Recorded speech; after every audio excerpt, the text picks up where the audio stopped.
Hi everybody, my name is Artem. Welcome to How to MotoGymkhana series. Imagine your first day on a motorcycle. You see the handlebar, you think it is used to steer with hands so the bike turns. Once you start riding, it becomes very obvious that unlike cars, bikes don't work this way. They're all about balance and speed. When the speed is low, shift and balance to the side will make the handlebar turn to the same side. This natural behavior principle is called self-steering. My idle is set to keep 14 miles per hour. At this speed, the bike is so stable that even if I take my hands off, the bike remains upright.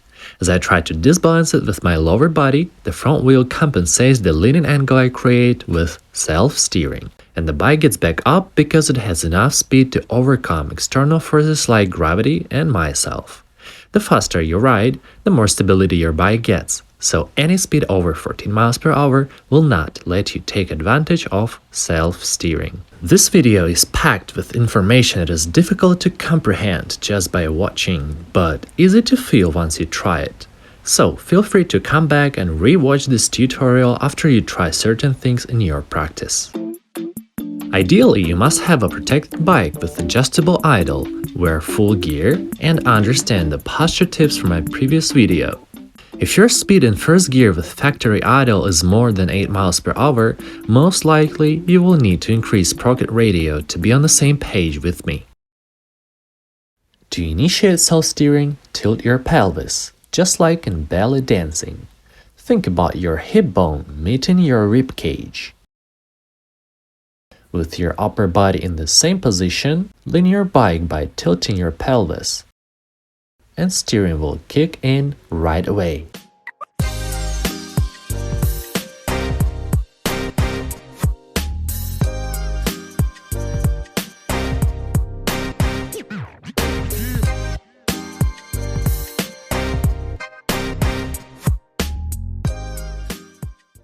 Exercise 1. Set your idle to keep 8 miles per hour and try the hip lifting method in slalom. Start with cones set further apart and gradually decrease distance to practice shifting balance from side to side, improving your pelvis maneuverability. Handlebar will steer a lot and it should feel like you turn just by thinking.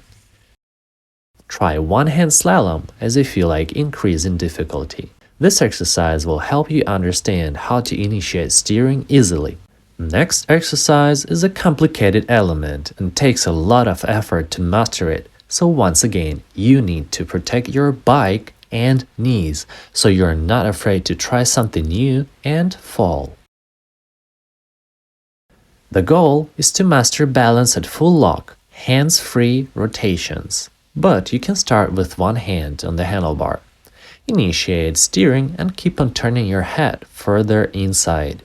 Your gaze should be overspeeding your bike a little at all times. By applying rear brake, gradually drop the speed from 8 to 6 miles per hour. At this speed, handlebar should hit full lock easily. Lower speed will make you fall. Going faster straightens up the bike. On and off your rear brake, practice keeping the right speed and balance. Whenever you're in full lock, braking is going to be the same as braking in the rotations exercise. Your rear brake is there to simplify leaning your bike further inside and minimize turning radius. Once you feel like getting off balance and almost falling, release your brake and idle will straighten you back up. Don't forget, balance is your main tool. Your rear brake should be supporting only. The goal is to brake less and still achieve your best turning radius. Here is our figure 8. Each corner can be divided into 2 zones. This would be our entry. This is our exit zone. Self-steering helps to turn smaller in exit zone, where the speed gets low enough for a full lock. The more your leaning angle is, the faster your bike will want to steer, so entry is our leaning zone.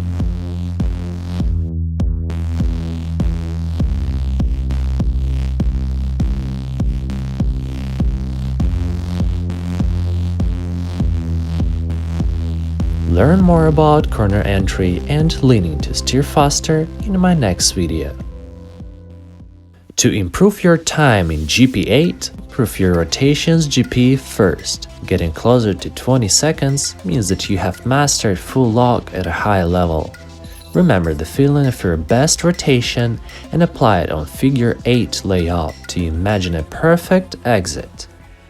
Gymkhana is a sport where one corner comes after another one immediately, so delays in your reaction affect your results the most, whatever your level is. I recommend shifting the gaze point to your next corner entry no later than mid-corner so you are ready to exit before you reach your exit zone. Not only in figure 8, mostly every turn in MotoGymkhana involves a certain amount of self-steering in corner exit. The lower your speed, the more your bike will self-steer. The opposite works too. Increasing speed will cancel steering and straighten up the bike. Remember these principles and practice controlling your bike by changing balance and speed, and you will speed up in GP8.